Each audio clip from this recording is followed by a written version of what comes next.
Welcome to my channel, guys. Today we're gonna replace this coolant control housing on this 2014 Kia Cadenza. I'm gonna get the car lifted and I guess show the process of how to replace it. It's right here in between all this. Okay, got the vehicle jacked up. I was able to lift it from the subframe, put the two jacks on the pinch welds. Next is the air intake, 210s. Probably take this off as well,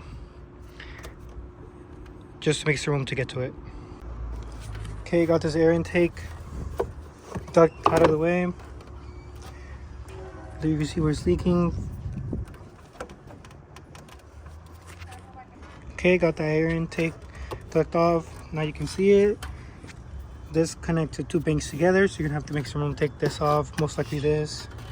And you want to drain it from right there. A little blurry, but it's a drain outlet right there. You gotta remove one of the undercovers, not the main one, but it's just this first one, and it drains through the radiator. And then you can get started on taking these clamps off, this lower one and all the other ones. Okay, got this undercover removed. It's just 4 10mm bolts. And this is the hole where the coolant drains from. If you can reach down, just undo it, left it loosey, righty tighty. I'm able to untighten it from up here, but you might have to take off the undercover. And there you go. Take off the cap to make it drain faster. Okay, so once you got your coolant almost done draining,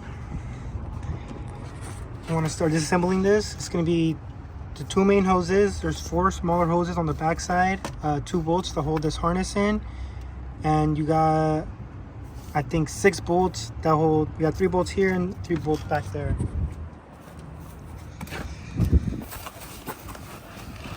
So you got 3 bolts here, 3 bolts here. You got a gasket. You got an O-ring that goes in here into the water pipe. You got 4 hoses and a sensor in the back, and the 2 main coolant hoses, as well as the harness mounts. Okay guys, I just got the hoses, the 2 front ones, the 4 in the rear. All this connected in this harness as well. You are going to have more coolant leaking down, so have a drain pan or something catching all the coolant. If you have this hose clamp tool, it makes it really easy, but you can do it just all with this needle nose and you'll be fine. Okay guys, got the old one off. After you remove the 12s on this side, as well as this one's going to be a bolt, so just take note of that. Go ahead and clean off the surface where it mates, as well as back there, and don't forget to replace the O-ring on this coolant pipe, as well as there is this bracket held on by a 10mm right here. And then once you get it off, you kind of just want to wiggle it back and forth until it pops off, and just take it straight out.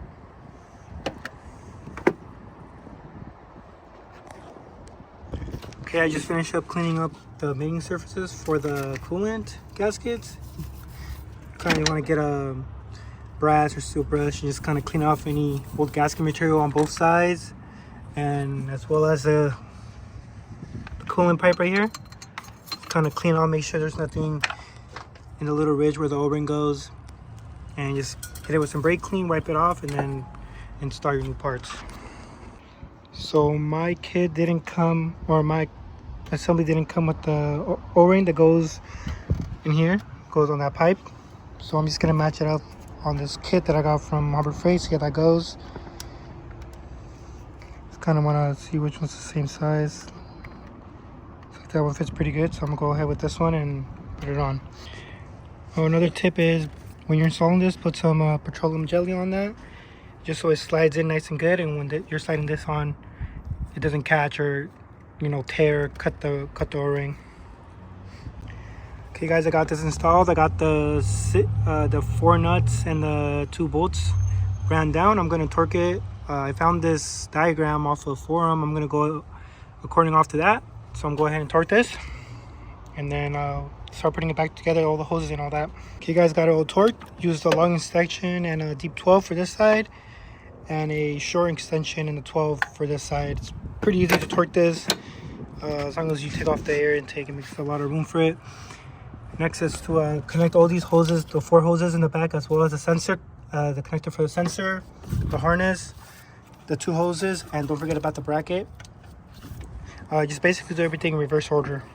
Hey guys, I got all the hoses in the back connected, as well as the connector and this bracket. Don't go too crazy on these. I mean, it's just plastic, so you don't want to break it. What I just do, I just run them down and give it a little extra turn, as well as the other one in the back. Look, you know, just a little turn. It's only really holding up this little plastic on there, so it's not that vital, but just don't break it because it's just plastic. As well, don't forget to re-clip this in. And yep, we're almost done. This job isn't really too hard if you decide to take it on. Just be mindful not to drop any bolts or anything like that. I don't have any torque specs for these. These just go like these little tents right here for the harness, and for the bracket, just do hand tight on that. And yeah, almost done. Okay, that's all good. Got the both hose clamps back on. This one's a little soft. I will replace it later down the line. They just didn't have it in stock. But if your cooling hoses look this swelled compared to this one, this is nice and tight. This one's kind of bulged and soft. You should probably replace it so it doesn't rupture down later down the line. Oh yeah, but when you're installing your engine filter housing, make sure you line up this little mounting pin into that corresponding one, or else it's gonna be all wiggly. Here you guys go. I got it installed. I haven't mounted it down, but you got your 2 bolts, and let me see if I can show you on the camera. You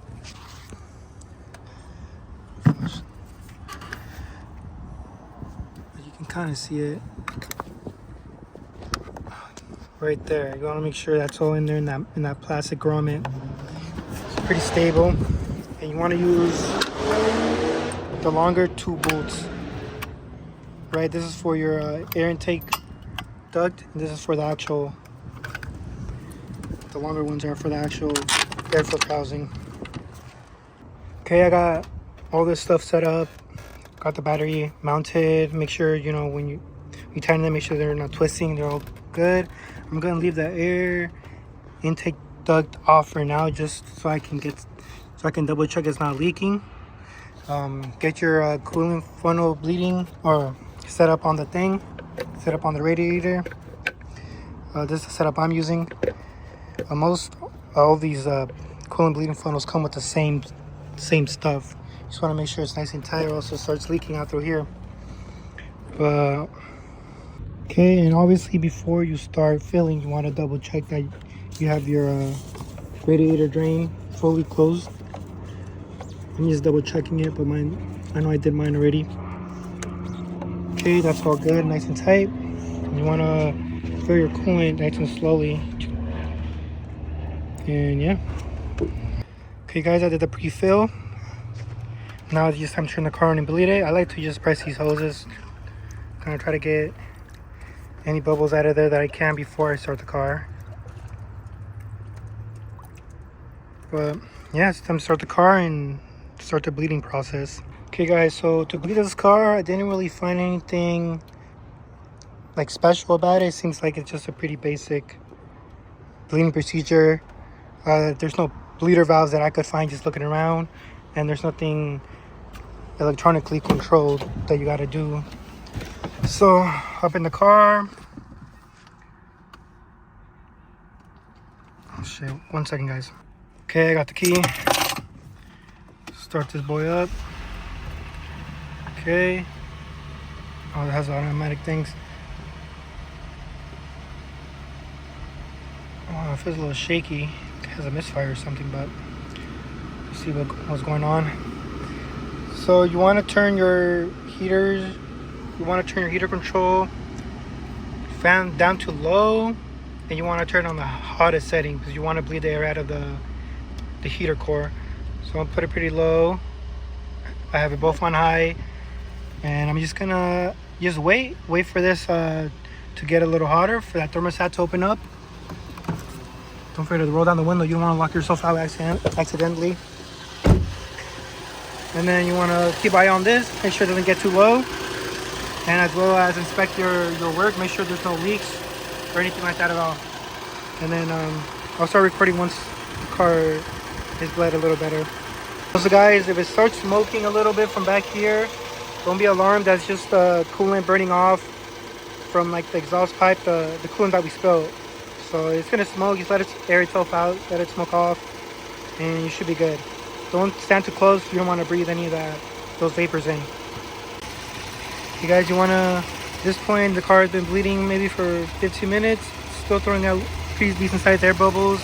And the hose is pretty hot up here, but it looks like the thermostat hasn't opened up yet. You want to just check your work. Make sure it's not leaking at any of the hoses. Back here, at the water pipe. Back there.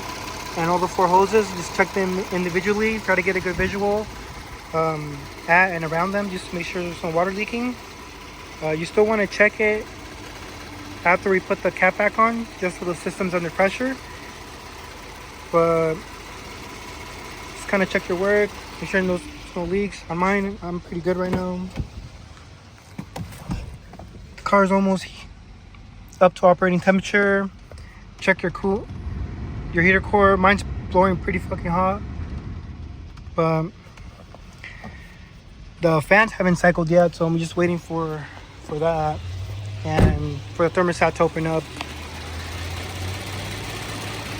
You want to check these hoses. This one's pretty hot to the touch. This one is not as hot. You want it for them to be almost around the same. That's how you know this thermostat has opened up. So we're just waiting that, and you want the fan to cycle at least once. Kind of a waiting game now. So yeah, you just take your time, you just wait for it to bleed, I guess. Okay guys, so in the car, another tip, something else that could help to speed up the bleeding process is race your engine. Just rev it up to like 3K. Hold it there for a couple seconds while you look at your funnel, make sure it doesn't overflow on you. Just hold it, let it drop, and just wait a couple minutes before you do it again, and just do that a couple times in a row to see if it'll help that thermostat open up. Okay guys, after racing the engine a couple times, both coolant hoses are pretty hot. This is the one coming down from the thermostat, so you can assume that it opened up. If you had a infrared thermometer, you can probably take the guesswork out of that. So I'm just waiting for these fans to kick on at least once before I turn it off.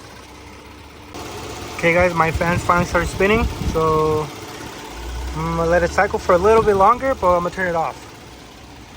And you wanna let this coolant get sucked down, maybe let it rest for like 10-15 minutes before starting it up again. Okay guys, it's been like, I would say 10 minutes with the car off, just cooling down. I'm gonna dump this excess coolant in the reservoir. Mine is pretty dry because it was leaking. You want to double check yours. I'm just gonna dump the whole thing on there. See how close we got. Oh, you can barely see it, but a little over it, or can't really see it at all. But go ahead and dump that in there. All right, guys, dump that in there. You want to take off the attachment and put your thermostat cap back on.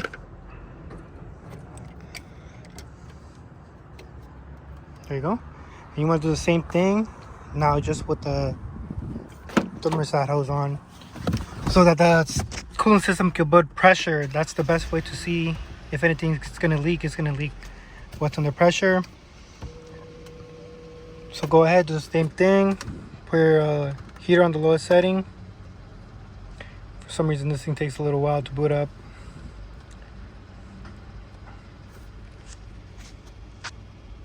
Okay, there you go.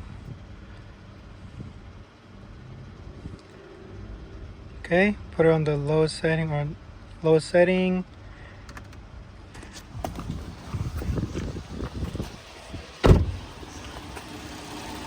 Okay, and now you just do the same thing. I already put the car on the ground. Make sure you guys put the little skid plate back on. Go ahead, check for leaks. Make sure it's not leaking anywhere. Make sure the fan cycle, make sure you go on a test drive and make sure it maintains operating temperature, and that's it. It's pretty straightforward and the job's done. Wait, the job's not done. Almost forgot to put this thing on. Just slide it in that little square, little rectangle. Line it up. Knock them over here. Oops, almost all inside.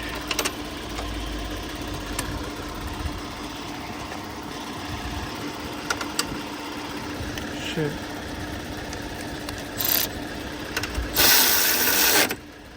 Going crazy. There you go. Now the job's done. So just test drive, make sure it's operating temperature, and that should be good. Double check after the test drive, make sure there's no leaks again down there. And that's all there is to it.